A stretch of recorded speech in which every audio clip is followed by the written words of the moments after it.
ஈர்ப்பு விசை. இந்த வார்த்தையை கேட்டாலே ஒரு பெரிய மர்மம் மாதிரி இருக்குல்ல. பிரபஞ்சத்தையே இயக்குற ஒரு கண்ணுக்கு தெரியாத சக்தி இது. வாங்க, இன்னிக்கே அதோட ரகசியத்தை நாம உடைச்சு பார்க்கலாம். மேல போறதெல்லாம் ஏன் எப்பவும் கீழே வருது?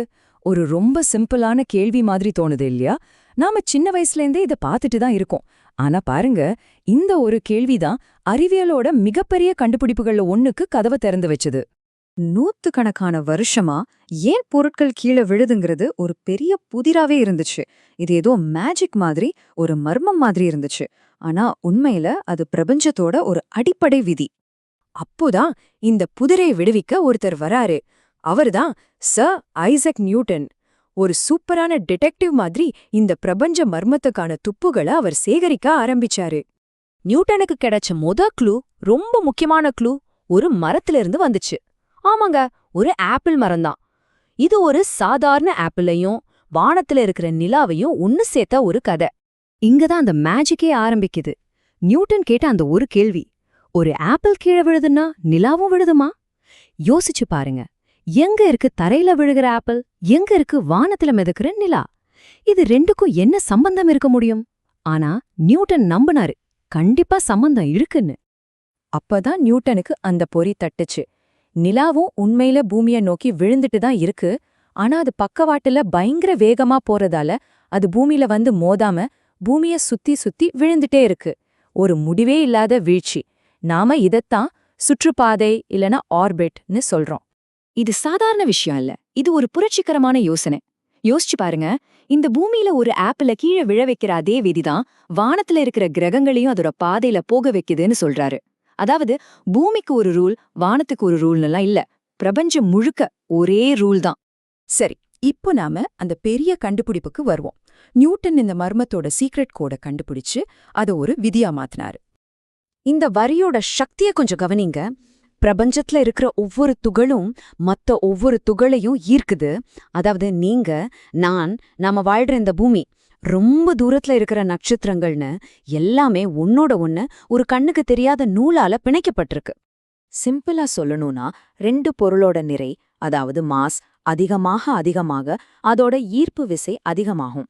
அதே சமயம் அதுகளுக்கு நடுவுல இருக்கிற தூரம் அதிகமாக ஈர்ப்பு விசை ரொம்ப வேகமா குறைஞ்சிரும்.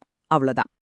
இதோ பாருங்க, பல 100 வருஷம் மர்மத்துக்கான பதில் இந்த ஒரு அழகான ஆனா ரொம்ப சக்தி வாய்ந்த சமன்பாட்டுக்குள்ள அடங்கியிருக்கு. இதுதான் பிரபஞ்சத்தை இயக்குற அந்த சீக்ரெட் கோடு. அந்த சமன்பாட்டுல ஜீன் ஒரு எழுத்து இருக்கு பாத்தீங்களா? அதுதான் பிரபஞ்ச ஈர்ப்பு மாறிலி. அதுதான் இந்த ஈர்ப்பு விசையோட பலத்தை தீர்மானிக்குது. அதோட மதிப்பு ரொம்ப ரொம்ப ரொம்ப சின்னது. அதனாலதான் நம்மள சுத்தி இருக்கிற சின்ன சின்ன பொருட்களோட ஈர்ப்பு விசைய நாம உணர்றதே இல்ல. பூமி, சூரியன் மாதிரி ரொம்ப பெரிய பொருட்களோட ஈர்ப்பை மட்டும்தான் நாம உணர்றோம். ஓகே, இந்த பெரிய பிரபஞ்ச விதிய மறுபடியும் நம்ம பூமிக்கு கொண்டு வருவோம். வாங்க, நம்மளோட அன்றாட வாழ்க்கையில இது எப்படி வேலை செய்யுதுன்னு பார்க்கலாம். இப்போ உங்ககிட்ட ஒரு கேள்வி. ஒரு பெரிய பீரங்கி குண்டு, ஒரு சின்ன இறகு, இது ரெண்டையும் ஒரே நேரத்துல கீழே போட்டா எது முதல்ல தரைய தொடும்? மனசுக்குள்ள யோசிங்க. கண்டிப்பா பீரங்கி குண்டு தானே தோணுது இல்லையா? பல வருஷமா எல்லாருமே அப்படிதான் நினைச்சாங்க. ஆனா அறிவியல் சொல்ற பதில் வேற. நியூட்டனுக்கு முன்னாடியே கலீலியோங்கிற பெரிய விஞ்ஞானி இத பத்தி யோசிச்சாரு.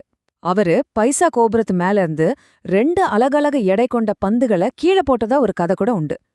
மக்கள் நம்பினது தப்புன்னு அவர் நிரூபிச்சாரு. ஜீனு சொல்றது ஈர்ப்பு முடுக்கம். அதாவது ஈர்ப்பு விசையால ஒரு பொருள் எவ்வளவு வேகமா ஸ்பீட் எடுக்குதுன்னு சொல்றது. பூமிக்கு பக்கத்துல இதோட மதிப்பு சுமார் 9.8 மீட்டர் per செகண்ட் ஸ்கொயர். இதோட ஃபார்முலா G = gm/r². இந்த ஃபார்முலாவை நல்லா பாருங்க. ஒரு சுவாரஸ்யமான விஷயம் இருக்கு. கவனிச்சிங்களா? அந்த ஃபார்முலால என்ன இல்லன்னு? கீழே விழுகிற பொருளோட நிறை, அதாவது மாஸ், அதுல இல்லவே இல்ல. இதுக்கு என்ன அர்த்தம் தெரியுமா?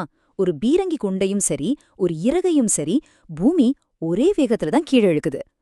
அப்போ ஏன் இறகு மெதுவா விழுது? காத்துனால. காத்தே இல்லாத ஒரு வெற்றிடத்துல ரெண்டும் ஒரே நேரத்துல தான் தரையில விழும். ஆச்சரியமா இருக்குல்ல? இப்ப வாங்க கொஞ்சம் ஜூம் அவுட் பண்ணி பெரிய படத்தை பார்ப்போம். இந்த ஈர்ப்பு விதிங்கிறது வெறும் ஆப்பிள், பந்து பத்தினது மட்டும் இல்ல, இது மொத்த பிரபஞ்சத்தையும் ஒன்னா கட்டி போடுற ஒரு சக்தி. இன்னொரு முக்கியமான விஷயம், ஈர்ப்பு விசைங்கிறது ஒரு 1 வே ரோடு கிடையாது. இது ஒரு 2 வே ரோடு. பூமி நிலாவை இழுக்குது இல்லையா? அதே அளவு விசையோட நிலாவும் பூமியை இழுக்குது. பூமி போடுற இழுவிசையில தான் நிலா நம்மள சுத்தி வருது. பதிலுக்கு நிலா போடுற இழுவிசையில தான் நம்ம கடல்ல அலைகள் உருவாகுது. ஒரு நிமிஷம் இதை யோசிச்சு பாருங்களேன். ஒரு மரத்துல இருந்து ஒரு ஆப்பிள விழ வைக்கிற அதே சக்தி தான் கோடிக்கணக்கான கிலோமீட்டர் தள்ளி இருக்கிற கிரகங்களை, நட்சத்திரங்களை ஒன்னா பிடிச்சு வச்சிருக்கு. பிரபஞ்சத்தோட மிக அழகான கவிதைகள்ல இதுவும் ஒண்ணு. நியூட்டனோட இந்த விதி எதையெல்லாம் விளக்குது தெரியுமா?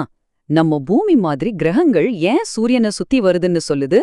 பெரிய பெரிய வாயு மேகங்கள்ல இருந்து நட்சத்திரங்கள் எப்படி உருவாகுதுன்னு சொல்லுது. ஏன் கோடிக்கணக்கான நட்சத்திரங்களை கொண்ட நம்ம பால்வெளி மண்டலம் மாதிரி கேலக்சிகள் எப்படி சிதறி போகாம ஒன்னா இருக்குதுன்னு சொல்லுது. எல்லாமே இந்த ஒரே ஒரு விதிதான்.